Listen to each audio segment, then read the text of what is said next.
Sofía Vargas tenía 71 años cuando perdió a Miguel, su compañero de casi 5 décadas. Vivían en una casa amplia en el barrio de Villanueva, rodeada por un jardín que ambos cuidaban con esmero desde los años 80. Era marzo de 2022 cuando él falleció, y a pesar del dolor, Sofía se sentía extrañamente lúcida. No había tiempo para desfallecer. Aún quedaban cuentas por pagar, orquídeas por regar y demasiados recuerdos ocupando los espacios. Al día siguiente del entierro, su hijo Alejandro apareció con un ramo de flores y una tableta en la mano. Dijo que quería ayudarla, facilitar las cosas, aliviar el peso de las burocracias. Sofía le agradeció, sin sospechar que ese gesto ocultaba otros planes. En los días siguientes, todo sucedió demasiado rápido. Alejandro empezó a pasar tardes enteras en la casa, alegando que ella necesitaba compañía. Sofía, aún frágil por el duelo, aceptaba su presencia sin cuestionar. La nuera, Sofía Jr., una mujer práctica, eficiente y siempre apurada, comenzó a reorganizar los armarios, separar ropa para donar y evaluar los muebles. «Es bueno desprenderse, suegra», decía. Sonreía, pero su tono era el de quien ya había tomado decisiones. Cuando Sofía preguntaba el motivo de tantos cambios, respondían que era para su bien, que solo estaban preparando la casa para una eventual venta futura o quizá una reforma. Nadie hablaba con claridad, pero poco a poco Sofía se sentía como una huésped en su propio hogar. Cuando encontró sus álbumes de fotografías apilados en una caja cerca de la puerta, comprendió que algo estaba muy mal. La casa, antes llena de pequeños desórdenes afectivos, cuadros torcidos, bordados antiguos, frascos de galletas fuera de lugar, adquiría un aire neutro, como si la prepararan para mostrársela a extraños. Aquella tarde, escuchó parte de una conversación mientras regresaba de la cocina con una taza de té. Alejandro hablaba por teléfono. «Sí, ya hablé con la directora de la residencia. El lugar es bonito. Ella se adaptará. Solo necesitamos que firme el poder y luego agilizamos la venta». Sofía se detuvo. La taza tembló, pero no dejó caer el té. Volvió al dormitorio en silencio y cerró la puerta, respirando hondo. El té se enfrió en la bandeja. Por primera vez comprendió. No era ayuda, era reemplazo. A la mañana siguiente se despertó temprano. La tristeza dio paso a una inquietud distinta, algo entre la rabia y la claridad. Se sentó ante el escritorio donde Miguel solía organizar los papeles de la pareja. Aún había una carpeta negra con la etiqueta «Documentos importantes». La abrió con manos firmes, esperando encontrar solo facturas antiguas y certificados amarillentos. Pero dentro, cuidadosamente colocado, había una llave dorada sujeta con una goma elástica y un sobre con su nombre. Dentro, una carta manuscrita de Miguel y una memoria USB. Su letra era firme como siempre. «Si estás leyendo esto, es porque me fui antes que tú, y porque tal vez estén intentando borrarte poco a poco. Pero no estás sola». Al lado, un testamento actualizado con fecha reciente y un vídeo titulado «Para Sofía». No lloró. El miedo se disolvió en algo más fuerte. En ese momento supo que aún había una parte de Miguel presente y que él se había anticipado a lo peor. Sofía cerró con llave la puerta del dormitorio antes de reproducir el vídeo. Se sentó en el sillón de lino beige junto a la ventana con vista a las bugambillas y conectó la memoria al portátil. El vídeo empezó con el rostro de Miguel, grabado de forma simple, sin filtros ni ediciones. Hablaba con serenidad, como quien ha ensayado sus palabras durante mucho tiempo. «Mi amor, si has llegado hasta aquí, es porque algo salió mal entre tú y nuestro hijo. He visto las señales. Alejandro ha cambiado. Y por más que duela decirlo, aún no comprende lo que significa cuidar de alguien con respeto». Miguel explicó que había dejado todo a nombre de Sofía: la casa, la cuenta conjunta, las acciones del pequeño fondo que compartían. Se aseguró de registrar un testamento actualizado con un abogado de confianza y ocultó los documentos para que ella tuviera tiempo de actuar, si fuera necesario. «Tú no eres una carga, tú eres el pilar. Y esta casa, esta historia, es tuya». Tras el vídeo, Sofía permaneció inmóvil, con los ojos abiertos y la boca apretada. El dolor aún latía, pero ahora había algo más: dirección. Se levantó y recorrió la casa con una nueva firmeza. Observó cada rincón como quien evalúa qué merece la pena conservar y qué hay que desechar. Tomó el teléfono y llamó a la cerrajería del barrio. Quería cambiar todas las cerraduras. Luego llamó a la abogada recomendada por Miguel y concertó una reunión urgente. Cuando Alejandro llegó esa tarde, como cada día, encontró la puerta cerrada con llave y una nota en el portón. «Hoy no, estoy reorganizando mi casa». Llamó, envió mensajes, pero no obtuvo respuesta. Por primera vez en mucho tiempo, Sofía eligió el silencio. Un silencio que en ese momento lo decía todo. La reunión con la abogada fue programada para la mañana siguiente, en una pequeña oficina en el centro de la ciudad. Sofía fue sola, vistiendo un vestido azul marino que a Miguel le encantaba y un labial discreto, pero tan firme como su nuevo estado de ánimo. La doctora Marina Freire, una mujer ágil y directa, escuchó todo con atención. Al ver el testamento y la documentación, su expresión cambió. Usted tiene pleno poder sobre los bienes. Legalmente, nadie puede tomar decisiones en su nombre sin su consentimiento explícito, dijo, revisando los papeles con cuidado. Sofía, por primera vez en meses, sintió que respiraba con libertad. Marina le recomendó bloquear cualquier intento de venta de la casa y redactó una notificación formal para Alejandro, dejando claro que cualquier acción sin la firma de Sofía sería considerada fraude. De camino a casa, pasó por una tienda de pintura. Compró un tono verde oliva para renovar las paredes de la sala y un juego nuevo de brochas. No quería más que la casa oliera a decisiones ajenas. Al caer la tarde, puso música instrumental suave, se enfundó una camiseta vieja y comenzó a pintar. Cada pincelada era una afirmación. Yo sigo aquí. Esta sigue siendo mi casa.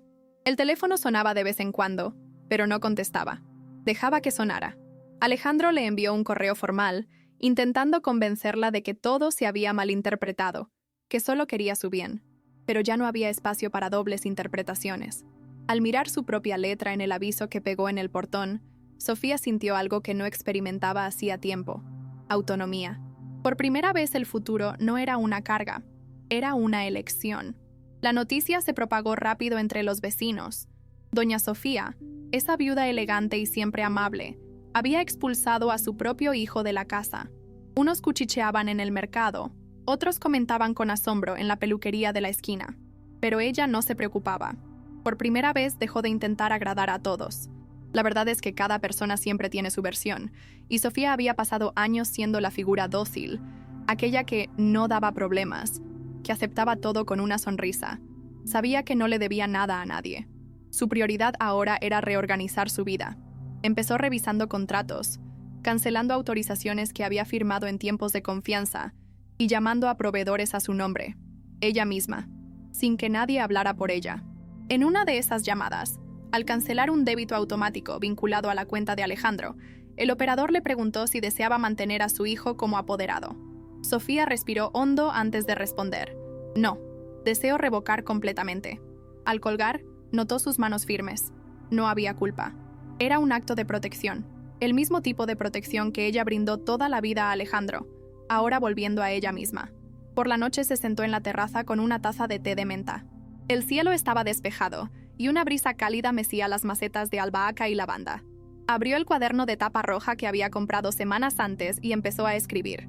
No era un diario, ni una carta. Era un registro. Comenzó con: hoy recuperé algo que era mío y que intentaron quitarme sin darme cuenta. Pero me di cuenta. En las semanas siguientes, Sofía impuso un nuevo ritmo a su hogar. Contrató un electricista para revisar la instalación, compró cortinas nuevas y se encargó de donar algunas piezas que Sofía Jr. había apartado para guardar en otro lugar. Poco a poco, cada estancia recuperó su personalidad, ya no la de Miguel, ni la de la memoria de sus ausencias. Era distinta. Era como si la casa se presentara de nuevo, cuarto por cuarto. Una mañana decidió limpiar el antiguo taller que Miguel usaba como almacén. Allí encontró sus pinturas viejas y un caballete polvoriento que ni recordaba. Pasó horas limpiándolo todo, lavando botes, probando colores secos. Con cada paso se sentía más viva. Pintar no era solo un pasatiempo, era una manera de verse a sí misma en colores. Fue en ese proceso silencioso y constante que empezó a reconstruirse. No hubo un día exacto en que el dolor del duelo desapareció, pero sí hubo momentos en que la nostalgia dejó de oprimir. Cierta noche, al preparar un risotto sencillo para ella sola, notó que canturreaba bajito una canción antigua de Mercedes Sosa. Sonrió. Nadie la veía, pero aún así sonreía. A veces se encontraba bailando despacio por la sala mientras esperaba el horno. Otras, derramaba unas lágrimas al contemplar el retrato de Miguel en el aparador. Pero ahora había un equilibrio. No todo era dolor, ni todo recuerdo. Era vida que seguía, aunque a pasos cortos. Reaprendía a convivir consigo misma. Reaprendía a ocupar su existencia sin pedir permiso. Solo al final del tercer mes de silencio, Alejandro volvió a aparecer. No avisó. No envió mensaje. Tocó el timbre un martes al mediodía. Sofía lo observó desde la cámara de seguridad recién instalada. Una precaución que aprendió tras la última visita, disfrazada de visita familiar. Él estaba cambiado, con barba de varios días, mirada abatida, camisa arrugada. Ella abrió el portón, pero no dijo nada. Solo señaló el banco de madera del jardín, el mismo donde Miguel leía el periódico. Se sentaron frente a frente, rodeados de plantas y de todo lo que había quedado del silencio. Alejandro empezó a hablar, primero con justificaciones, luego con vacilaciones. Intentó explicar que solo quería lo mejor para ella, que creía ayudarla, pero su voz se quebró. Sabía que había sobrepasado los límites. Sofía escuchó con calma, sin interrumpir. Sus ojos no acusaban, pero tampoco perdonaban de inmediato. Cuando él terminó, respiró hondo y respondió con firmeza. No intentaste cuidarme, intentaste sustituirme. Lo dijo sin alzar la voz, sin dramatismos, con la certeza de quien ha vivido lo suficiente para reconocer el desamor disfrazado de preocupación. Alejandro bajó la mirada. Por primera vez en mucho tiempo, él no estaba en control. Ella continuó. No fingiré que nada pasó. Pasaste por encima de mí. Pero si vienes a empezar de nuevo con verdad y respeto, la puerta está entreabierta. Yo decido si y cuándo la abro completamente. Eso no era venganza, era claridad. Sofía no buscaba castigar, solo dejar claro que ahora era ella su propia guardiana, de su cuerpo, de su casa, de su historia, de todo. Después de esa conversación, Alejandro empezó a aparecer de nuevo, pero sin prisas ni imposiciones. A veces solo llegaba para dejar frutas del mercado o podar un árbol en el patio. No hablaba mucho, pero su silencio ya no era el mismo. Era contenido, respetuoso, casi infantil. Sofía no se lo puso fácil. Se mostraba cordial, pero firme. Sabía que si cedía demasiado pronto, él podría confundir perdón con olvido. Y ella no olvidaría. Prefería reconstruir poco a poco, ladrillo a ladrillo, como quien reforma una casa agrietada por dentro. Los domingos por la mañana pintaba en silencio y por la tarde preparaba alguna receta que le gustaba. Si él aparecía, la servía. Sin celebración, sin invitación explícita. Era su manera de enseñar de nuevo, no como madre, sino como mujer que exige respeto. Sofía también empezó a salir más. Se matriculó en un taller de pintura del Centro Cultural del barrio y volvió a la feria de artesanía los sábados. Compró pulseras de mostacillas, probó cafés distintos y rió con desconocidos. No buscaba renacer su vida, ya estaba viva. Solo quería ocuparse de su propia presencia, no de las expectativas ajenas. Las vecinas lo notaron. Una dijo: «Tienes un brillo nuevo en la mirada». Sofía contestó con una sonrisa pequeña y sincera: «Es que ahora ven solo lo que yo quiero mostrar». Por las noches seguía escribiendo en el cuaderno rojo. Las páginas se llenaban de fragmentos cotidianos, frases sueltas, recuerdos y decisiones. A veces solo una línea. Hoy caminé hasta el lago sin avisar a nadie. Otras, 3 páginas de pensamientos que durante décadas jamás se atrevió a pronunciar. Era como si, al fin, su voz hubiera encontrado un hogar. Esta vez, nadie tendría la llave más que ella. Cierta tarde, al ordenar papeles viejos, halló una carta que escribió para Miguel en su 40º aniversario de bodas, pero nunca entregó. Estaba doblada entre hojas de un libro de recetas, con la caligrafía temblorosa de aquellos días en que el amor era más silencio que gesto. La leyó despacio. En cada frase halló a la versión de sí misma que creía que el cuidado ajeno bastaba para sentirse segura. Guardó la carta en una carpeta nueva, junto a los documentos que Miguel dejó, como quien organiza no solo papeles, sino también sus propios límites. Aquella noche decidió revisar el testamento otra vez con la abogada. No por miedo, sino por precaución. Quería asegurarse de que en el futuro nadie volviera a decidir por ella sin su consentimiento. En esa visita al despacho de Marina escuchó por primera vez la sugerencia de redactar un testamento vital, un documento donde dejara claras sus voluntades sobre cuidados médicos, residencia y quién tendría autoridad legal si algún día no pudiera decidir por sí misma. Sofía aceptó sin dudar. Estaba aprendiendo a pensar en el futuro sin miedo. Firmó el nuevo documento con convicción, ante 2 testigos, y solicitó una copia impresa y otra digital. «Quiero guardarla conmigo y con alguien de confianza», explicó. Al día siguiente entregó la copia a Lucia, su vecina de infancia y amiga de siempre, con quien compartía cafés e historias desde que criaban hijos juntas. «Si algún día no puedo hablar, que esto hable por mí», agregó. Lucia la abrazó en silencio, con ojos húmedos. Sofía, Ya no dejaba espacios vacíos para que otros los llenaran con sus propios intereses. Un domingo nublado, mientras arreglaba las plantas de la terraza, Alejandro apareció con un sobre en la mano. Pidió permiso para entrar, y esta vez esperó su gesto. Ella asintió con un leve movimiento de cabeza.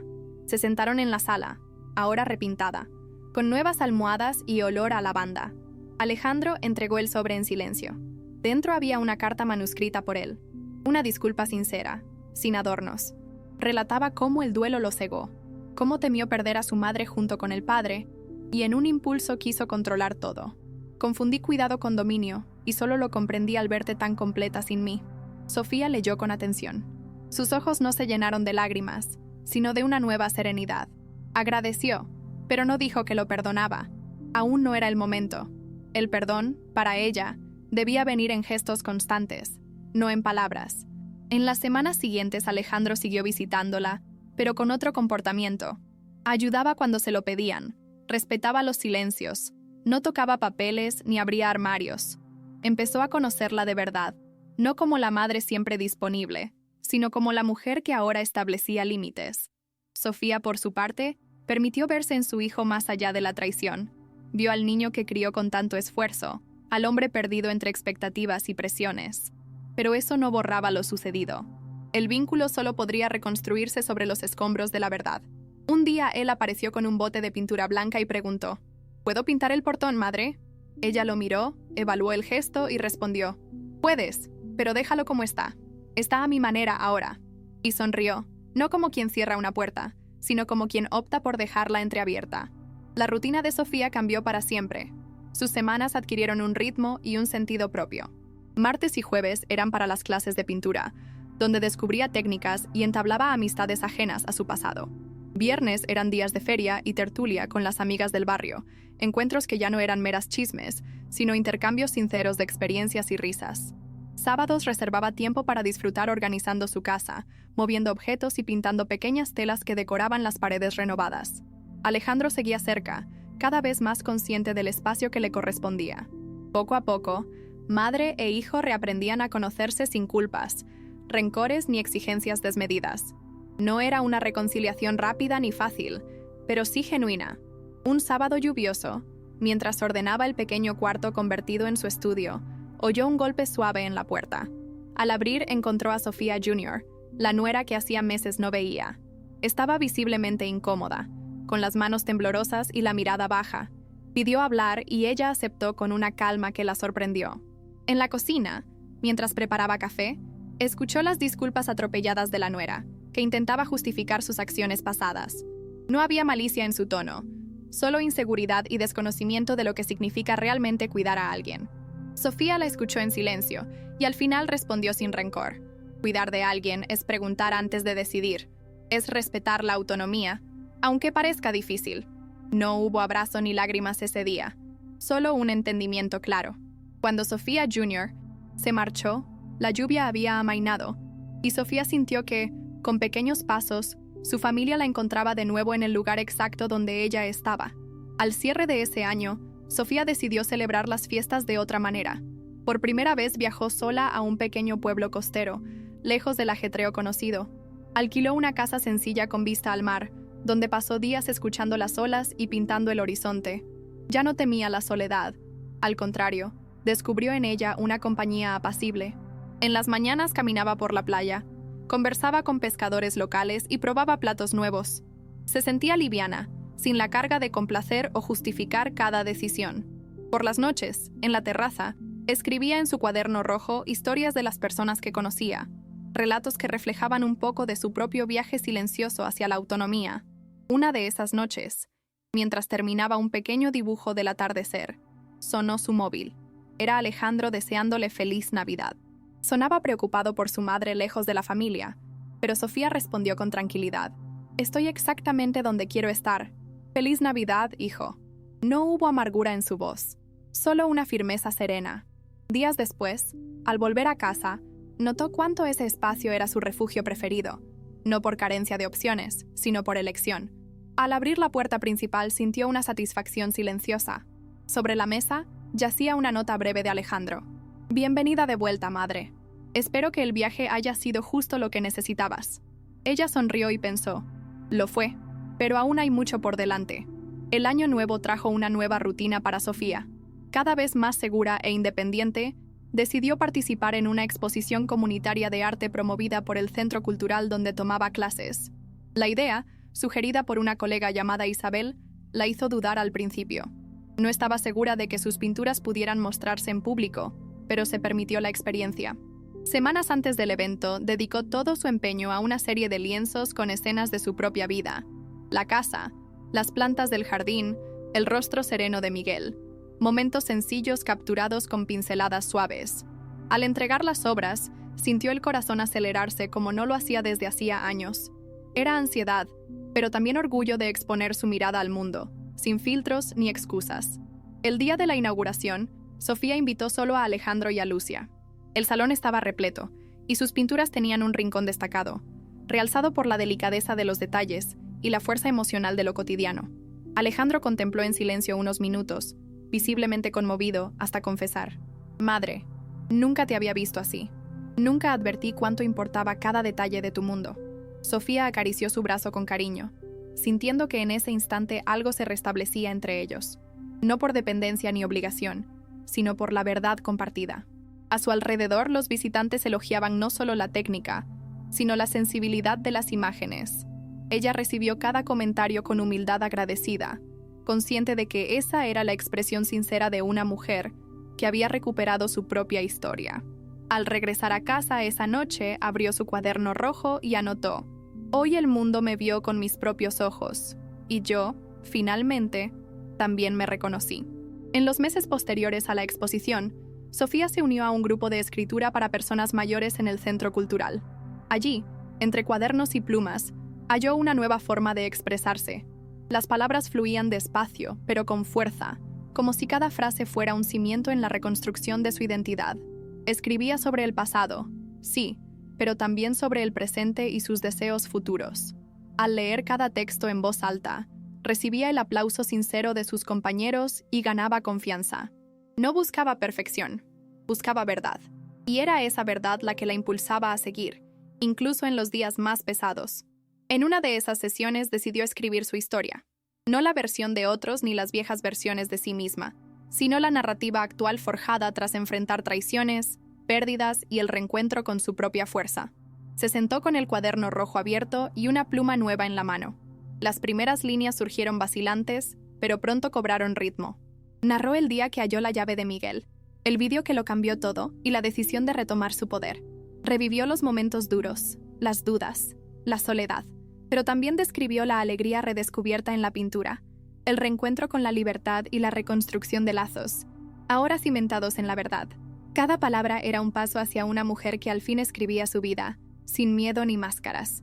A la mañana siguiente, Sofía se sentó junto a la ventana con el cuaderno rojo en el regazo y comenzó a redactar el último pasaje de ese capítulo de su vida. Mientras la pluma surcaba el papel, sintió que había recuperado algo más profundo que bienes materiales o reconocimiento social, la autoría de su propia existencia. Aquella casa que intentaron vender, aquel silencio impuesto y la exclusión disfrazada de cuidado, todo ello formaba ya parte de su historia, pero ya no de su prisión. Las palabras fluían con calma y determinación, como si cada línea sellara una declaración silenciosa de que no era ni sería borrada ni silenciada. Sofía cerró el cuaderno, contempló el jardín iluminado por el sol de la tarde y respiró hondo. Miró las paredes recién pintadas, los lienzos esparcidos por la sala, el aire finalmente ligero, y sonrió, no con una sonrisa forzada o melancólica, sino con la serenidad de quien sabe que el pasado fue afrontado, el presente conquistado y el futuro suyo para escribir, en el color que desee.